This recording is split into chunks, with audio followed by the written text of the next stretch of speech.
In today's video, I'm going to teach you how to create Telegram account with email. First, a quick reality check. Telegram doesn't let you open an account with email alone. A phone number is required for the initial identity check, and the code arrives by SMS or an automated call.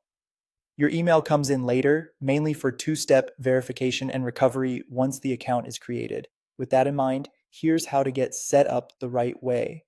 Start by downloading the Telegram app from the App Store or Google Play. Open it and tap Start Messaging.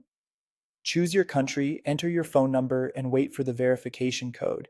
If the text takes too long, Telegram may offer a call that reads the code to you.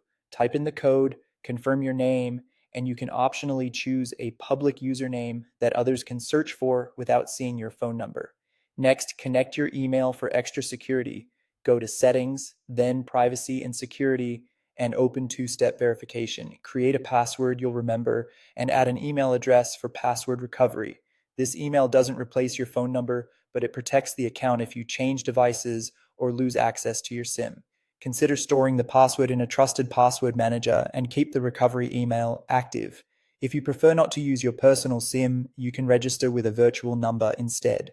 Services like TextNow, Google Voice, or paid providers such as SMS Activate can give you a number that receives SMS. Sign up with one of these services first.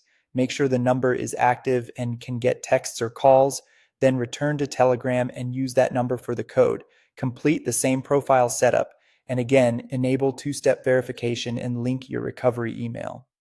A few tips to keep your account stable. Pick a number you control long-term, since Telegram may ask for it again when you log in on new devices. Avoid recycled or publicly shared numbers, and don't reuse temporary numbers for multiple accounts. If an SMS doesn't arrive, wait a moment and try the call option. Finally, remember that availability of virtual numbers can vary by region, and some providers rotate numbers frequently. And that's it. If you found this tutorial helpful, don't forget to like this video and subscribe to my channel for more Telegram tips and tutorials.